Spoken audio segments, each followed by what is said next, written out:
Hi everyone, we're Breathe Bali and today we're going to answer all your questions about Bali, starting with when's the best time to come to Bali? In our view, the best time obviously is dry season, June, July, August. You get some cloud cover, yes you get some humidity, but it's glorious here. Oh yeah, most definitely. I like the beginning of dry season because in the heart of dry season there is no cloud cover at all, and you try really hard. You try really hard not to get burnt. The next question is where to stay. There are so many places to stay here in Bali, depending on what you like. So let's start with Kuta and Legian. And believe it or not, we're just on the outskirts of Legian and Seminyak. It's literally just there. And have a look at where we are. You would think we are in Ubud. Yeah. With no traffic. It's amazing here, it is. This is a very local area. So anyway, Kuta and Legian, a lot of Australians go there. Of course, all the amenities, it's really exciting. You've got Kuta Beach, which is fabulous. You've seen all our videos, the shopping. Legian Beach is fabulous as well. Yeah. And then, and it's quite affordable. It's a very affordable area for families and for everyone. And then next you have Seminyak. Now, Seminyak was my favorite. Went on girls' trips all the time. A lot of high-end places to eat in Seminyak. A lot of great things to do. But yeah, it's not my favorite anymore. Yeah. So depending on what you like. Look, if your holiday is about going out and eating in five-star restaurants, Seminyak's the place to be. Anyway, everyone goes to Ubud. A lot of adventurous activities to do. Very, very busy. It's gorgeous. You've got the rice fields. You've got waterfalls around there. Nature, very spiritual. I think it's a must visit. Rains a lot more in Ubud. It rains a lot more and it would be a little bit colder. Okay. And next is Canggu. Now Canggu, it's not really for us, but if you are a young person, you've got teenagers, you're in your 20s, you want to party, that is actually the place to go. Beautiful cafes and restaurants. It's a great beach, great beaches, beach clubs. So yeah, for the younger crowd, definitely Canggu is the place to go. The new place to go. So cool. Yeah, look, a lot of people still message and say, oh, you know, Kuta's crazy, Kuta's a party place, Kuta's a dangerous place. It's not the case anymore. The party has absolutely moved out of Kuta and the party is in Canggu. So if you want to go to clubs and you want to do that type of thing, that's the place to go to these days. Okay, next question, money. Let's just stop for a second, Sam. So, in one of our first videos, I spoke about bringing Australian cash. No way. I use my Wise card. I've got Wise, I've got Up, I've got Revolut, but I use Wise. I transfer every couple of days, couple of $100. Most places take it. If I need money, I can go to the ATM machine and take out money there. One clause of the Wise card is it only allows you to take money out of an ATM machine, I think twice in a month before it charges and starts hitting you with fees. So I use the HSBC card. You can withdraw money from an ATM machine all day, every day. It gives you the most current updated exchange rate, and I use it to tap as well. So you don't need to bring cash to Bali. You really don't have to worry about scams with these cards. You don't have to worry about them if they get hacked. You're not going to lose a lot of money. And of course there's always insurances and things like that. So you don't need to fill your pockets with cash and go to money exchanges anymore. It is 2025. That old cash is king sort of way of doing things, it's outdated. You still need cash, of course, but a lot of the shops are now using card. You can tap in. You need Balinese cash. Of course you need cash. So you don't need to bring your cash from whatever country you're coming from. Another question is how to get around. You know that we get around with a scooter. We're both licensed motorbike riders, so we are covered by insurance. I get that question a little bit where people say, oh, you use your own bikes, don't you find it dangerous? Be careful. Look, to get around Bali, and look at where we are now, just outside of Seminyak. And but you're not going to get here by walk. But anyway, people say careful, careful. I literally don't drive a car at home, and I've been riding a motorbike as a daily commute ever since I was a young tacker. And yeah, Michelle is a motorbike rider as well. She's licensed and she rides around back home too. So when you see her on a bike here, don't be scared for her. She knows what she's doing. But most of you will use cars, so I would steer clear of a driver unless you have, you know, a big group, and then of course you you've got need lots of money that you want to throw away. That's okay. Sometimes it has to be done. You've got, of course, Grab. Grab is a great, put it on your phone, great app, put it on your phone, and Bluebird. So I think Grab is actually more competitive in terms of the prices than Bluebird. But download them and you pay cash when you get into the vehicle. So that's a definite must. Metered and they're cheap. Let's put this into perspective. When you get off your plane at the airport and you grab those drivers there, they want to charge you, I don't know, $25, $35, $40 to get from the airport to Kuta. You jump in a Bluebird metered taxi. $4.50 I paid. Massive. $4.50. Yeah. And then you also get the private drivers that will charge you $50, say, $30, $40, whatever. You don't need it. Those two apps. Remember, it is Grab Bluebird and Bluebird. Yeah, Grab and Bluebird. Yep, okay. All right, so viewers always ask about us. How do you go to Bali so often?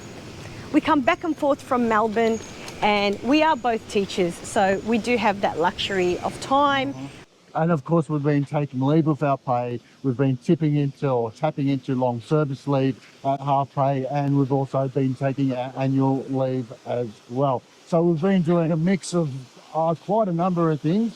And then of course the next question is, but how can you stay 6 months?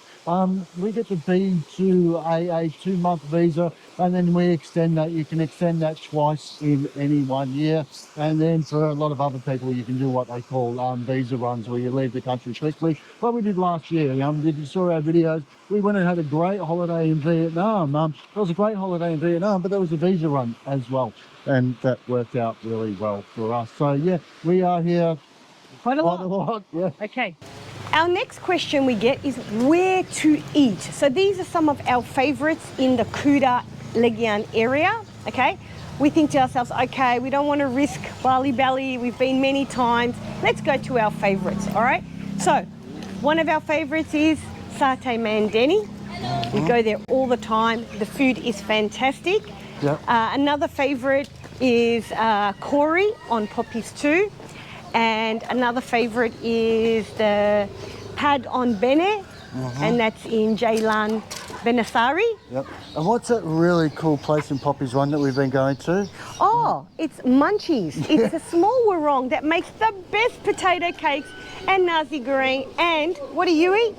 You love that hot dog. I get a crunchy hot dog. I mean, unbelievable. I found a place that was beautiful with cooked onion and cheese on top. And so cheap. Beautiful roll. And yeah, look, the places we're talking about are really, really affordable places. Of course, we're here so long we can't eat high end all the time, otherwise our pockets will be empty. A little high end is Crumb and Coaster, but we go there in maybe saying once that a Crumb and week, don't Coaster we? just off Poppies 2, Yeah. that costs us about $30 for 2 meals and 2 drinks. Yeah. But I get some spectacular healthy chicken avocado salad. Hello. And look, those other places that we're talking about, we walk out spending $15. My gorgeous people, look how beautiful they are. Another one of our favorite places is called the Sea House. And the Sea House is, again, just off Poppies 2. It's actually an accommodation, but it makes the best dish, which is called chicken daliwang, and it's a grilled chicken dish. But just all the food there is fantastic. So it's part of the hotel. Yep. Wonderful. Well, what are some of our go-to dishes? Nasi goreng, of course. Of course. Nasi campur. Now, nasi campur is a mix of different meats, and it's like bit of rice tofu, and tofu. tempeh, sometimes shredded carrots, nuts, and I call it a nasi goreng on steroids. It's steamed like rice with everything around it. We have chap chai all the time, which is chicken soup type of thing. And one of my favourites is soto ayam, which is basically chicken soup with an egg and noodles. But these and some rice as well. And some rice on the side. But these are dishes that I'm not particularly adventurous, but those are the dishes that I can order every time.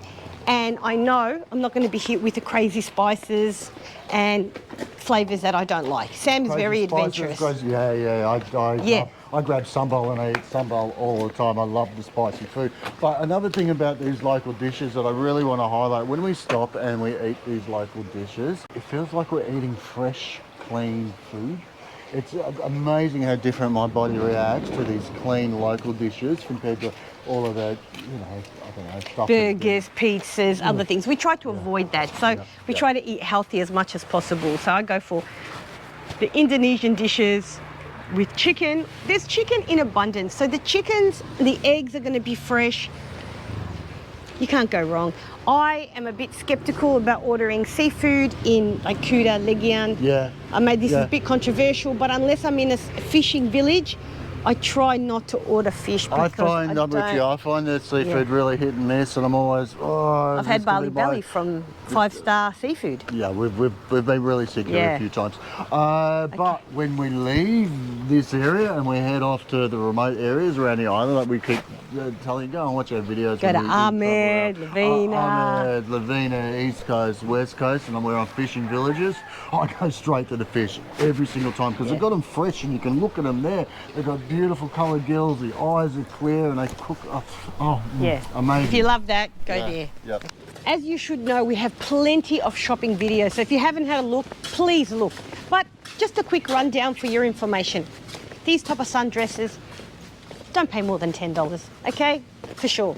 Singlets, t-shirts, $6 to $8 in the fixed price stores. Don't pay any more. Yep. Sunglasses. Sunglasses.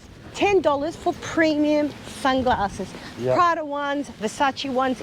Don't get sucked in. This is premium and pay $35 for sunglasses. $5 for a crappy pair. Doesn't matter where you are shopping in Bali. Even you go, Seminyak, $35. No.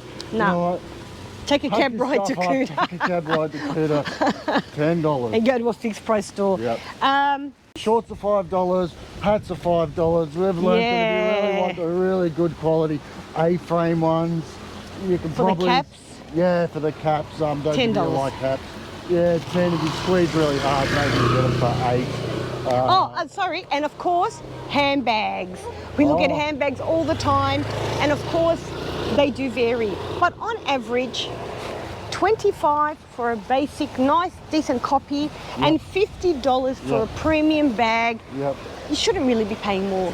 And please watch our videos. We feature stores with very expensive fakes, but also a lot with affordable fakes. $50 average for a luxury fake. Budget, Sam? What are we? Budget. All right, people often ask us how much we spend here in Bali. Look, it does depend. Because we're here so long, we are often on a budget. Our hotels, we generally pay $45 to $50 a night. I jump on Google Maps, I search for them. I always make sure we're in nice places, but that's generally my budget. With a pool and a balcony and breakfast. Pool, balcony, they're our things. Breakfast, nice tiles, good rooms.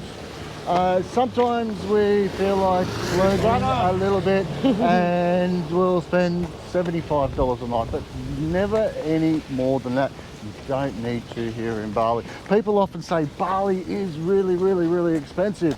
It's as expensive as you want it to be, and it's as cheap as you want it to be. Like Michelle was talking about, those warongs we were going to for lunch, we're walking out spending $14, and we're talking about... Or $30 at a higher place like Crumb and Coaster. So it's expensive if you want, it's cheap. Crumb and Coaster is almost 3 times the price.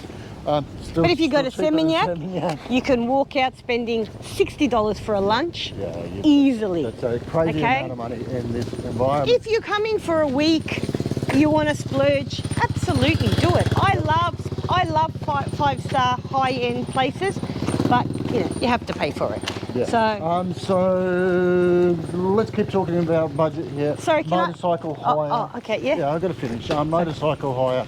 You can get an NMAX for $10 a day. A lot of places will say, they're 25 and they're 30. No, $10 a day for an NMAX. We've covered this in many of our videos, and I've shown you some really cool places at $10 a day. Anything less than an NMAX is $8 a day. But in saying that, it depends on how long you want to rent it. All right, so if you're only renting it for a day, you probably expect to pay $15 to $20. No way, no. No? Well, Sam says no. No, absolutely no way. Put it this way. Keep shopping around till you get a better price then. I was here about 5 weeks ago. I was in Kuta for 2 days. I walked up to a shop. They started the prices. I said, look, I don't want your NMAX. Just give me one of these bikes. Look, it wasn't a brand new bike by any means. It was like that Vario that he's just taking off on there. And I said, I'm willing to give you 80 a day, otherwise I'm going to walk away. 80 a day? $8 a day, 80,000. Oh, $8 a day. Sorry, 80. I talk in Indonesian money sometimes. So anyway, back to budget. $50 for a hotel, $10 for a bike, that's 60. We generally eat breakfast at the hotel. We generally have lunch at a Warong and a nice lunch later on, so a nice dinner later on. So what's that? 50, 60, 75. We spend $100 a day. Can I add the internet? All right, Sam goes to a local telecom SIM store. They're everywhere in the alleys. You don't have to go anywhere special. You need to show your passport photo or your original passport, and then they will hook you up with what? What do you do? How much is your plan? A local SIM card. It's local SIM card? I think it's 22 gig or something like that. I think it's 22. Yeah. $20. It'll last me the whole month. Okay, well, I just put the $5 a day. Yeah, no, that drives me nuts. I mean, seriously. So I know it's a bit of a waste of money, but that's what I do. It's up to you. Again, most of you are coming on holiday. You probably don't need to get a local SIM. Yeah, look, you just do the $5 a day. If you're here for 2 weeks and you're here for 14 days, what's that? That's $60. That's still 3 times what I spend. I spend 20. You're about to spend 60. Michelle's here for 5 weeks. I don't even want to calculate the amount of money she's blown this time around. That's almost a week's accommodation you've lost. Look, if you have any other questions, please let us know in the comments and we will answer them. But they're the main ones, I think. If we've forgotten something, let us know. We are happy to help. We are not sponsored by anyone. We are just normal people that come on holidays. We like to promote Balinese businesses. We like to tell you the truth. We're not rich people. We know that money is tight at the moment for everyone, so we don't like to advertise really expensive places. Just for normal families, average people. Yeah, and if you want to sponsor us, we're open to that. But thanks for your support, and like and subscribe our videos so we can keep making content for you. Kapadim, everyone. Yeah, peace out. Seize the day. Catch you in the next one.